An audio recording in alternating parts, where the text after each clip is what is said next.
Guys ഈ പെണ്ണിനെ കണ്ടോ? ഈ പെണ്ണ് പിള്ളേനെ എനിക്ക് തീരെ ഇഷ്ടമല്ല കേട്ടോ. കാരണം എന്താ വെച്ചാൽ ഇത്രയും മൊഞ്ചുള്ള ഒരു സ്ത്രീനെ, ഇത്രയും മൊഞ്ചുള്ള ഒരു സ്ത്രീനോട് ഓൾക്ക് അസൂയാണ്. വന്നിരുന്ന് അങ്ങോട്ട് പരദൂഷണം പറയാ നാലാളിന്റെ മുന്നിൽ. ഓളാണെങ്കിൽ ഒന്നും പോണില്ല, കണ്ടിന് എന്താ മൊഞ്ച്.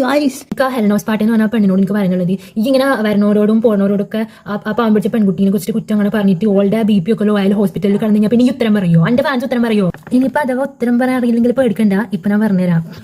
അതായത് ഇന്ന് നമ്മൾ പഠിക്കാൻ പോകുന്നത് നമ്മുടെ ശരീരത്തിൽ BP ലോ ആവുന്ന ടൈമിൽ നമ്മുടെ ബോഡി ഓട്ടോമാറ്റിക്കലി ചെയ്യുന്ന ചില കുൽസിത പരിപാടികൾ. സോ നമ്മുടെ ജാസി എന്ന് പറയുന്ന ആ പാവം പിടിച്ച പെൺകുട്ടി വെള്ളം കുടിക്കുന്നത് പോലും നിർത്തി. കാരണം ഹെൽനോസ് പാട്ട എന്ന് പറയുന്ന ഒരു വൃത്തികെട്ട സ്ത്രീ കാരണം, അവരുടെ പീഡനം കാരണം, and her blood level become very low and she got the low BP. Okay, so അപ്പോൾ ലോ BPയിലാണ് ആര്? നമ്മുടെ ജാസി ഇപ്പോൾ ലോ BPയിലാണ്. പാവടാ.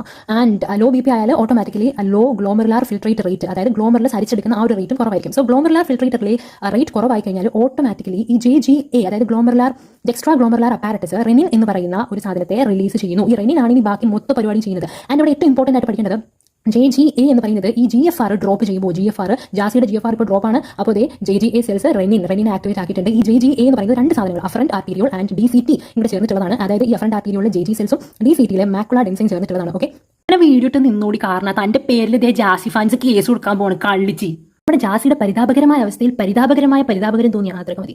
റെനിൻ എന്ന് പറയുന്ന പുള്ളിക്കാരൻ നമ്മുടെ ബ്ലഡിൽ ഇനാക്റ്റീവായിട്ട് കിടന്ന ആൻജിയോടെൻസിൻ എന്ന് പറയുന്ന ഒരു പ്രോട്ടീൻ ഉണ്ട്. ഈ പ്രോട്ടീൻ സെക്രീറ്റ് ചെയ്യുന്നത് നമ്മുടെ ലിവറാണ്. ഈ ആൻജിയോടെൻസിനോജൻ എന്ന് പറയുന്ന protein it is converted into angiotensin 1 and this angiotensin 1 is converted into angiotensin 2 with the help of angiotensinogen converting enzyme. And ഇത് നടക്കുന്നത് ആക്ച്വലി നമ്മുടെ ലങ്സിലാണ്, ആൻഡ് ഇത് നടക്കുന്നത് ലിവറിലാണ്. ഇനി നമ്മുടെ ആൻജിയോടെൻസിനോജൻ 2 ആണ് ശരിക്കും നമ്മുടെ ജാസിന്റെ ലൈഫ് തന്നെ രക്ഷിക്കുന്നത്. ആൻജിയോടെൻസിനോജൻ 2 എന്ന് പറയുന്നത് ഭയങ്കര ഹെൽപ്ഫുൾ മൈൻഡാണ്. തളരെ സമ്മതിക്കൂല, ജാസിനെ തോപ്പിക്കാൻ സമ്മതിക്കൂല. അപ്പോൾ ഈ ആൻജിയോടെൻസിനോജൻ 2 എന്ന് പറയുന്ന ആൾ വന്നിട്ട് ആദ്യം തന്നെ പോയിട്ട് 3 കാര്യങ്ങളാണ് ചെയ്യുന്നത്. നമ്മുടെ ബോയ് ഫ്രണ്ട് പോലും നമുക്ക് ബർത്ത്ഡേക്ക് പോലും നമുക്ക് ഒരു ഗിഫ്റ്റ് ഒന്നും വാങ്ങിച്ചില്ല. പക്ഷേ ഈ ആൻജിയോടെൻസിൻ 2, അതായത് ജാസിന്റെ കാമുകനെക്കാളും കൂടുതൽ സ്നേഹിക്കുന്ന ഒരാളാണ് ഈ ആൻജിയോടെൻസിൻ 2. ആൻഡ് ദിസ് ആൻജിയോടെൻസിൻ 2 എന്താ ചെയ്യുന്നത്? 3 കാര്യം ചെയ്യുന്നുണ്ട്. പാവം നോക്കി angiotensin 2 which actually goes and ഈ ആൻജിയോടെൻസിൻ 2 പോയിട്ട് നമ്മുടെ BPനെ കൂട്ടും, അതായത് ബ്ലഡ് വെസലിനെ കോൺസ്ട്രക്ട് ചെയ്തിട്ട് BPനെ കൂട്ടും. ആൻഡ് സെക്കൻഡ് തിങ് വളരെ ഇമ്പോർട്ടൻ്റ് ആണ്, ഈ ആൻജിയോടെൻസിൻ 2 ചെന്നിട്ട് നമ്മുടെ കിഡ്നിയുടെ പുറത്തിരിക്കുന്ന അഡ്രിനൽ ഗ്ലാൻഡിൽ നിന്നും ആൽഡോസ്റ്റിറോണിനെ റിലീസ് ചെയ്യിപ്പിക്കും. ആൻഡ് ദിസ് ആൽഡോസ്റ്റിറോൺ പോയിട്ട് എന്താ ചെയ്യാണെന്നറിയോ? ഈ വെള്ളത്തിനെയും സോഡിയം പ്ലസ് അയണിനെയും വലിച്ചെടുപ്പിക്കും. എങ്ങോട്ടേക്ക്? ബ്ലഡിലേക്ക് വലിച്ചെടുപ്പിക്കുമ്പോൾ വാട്ട് ഹാപ്പൻസ് ഇസ് ദാറ്റ് ബ്ലഡിന്റെ ഫ്ലൂയിഡിറ്റി കൂടും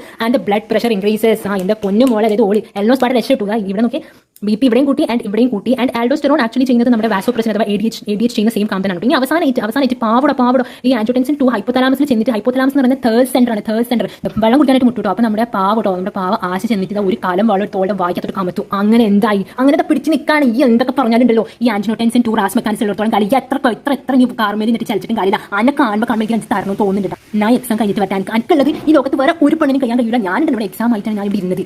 ബ്രോ എന്തായാലും വന്നതല്ലേ ഇത് രണ്ടാമത്തെ രീതിയിലുള്ള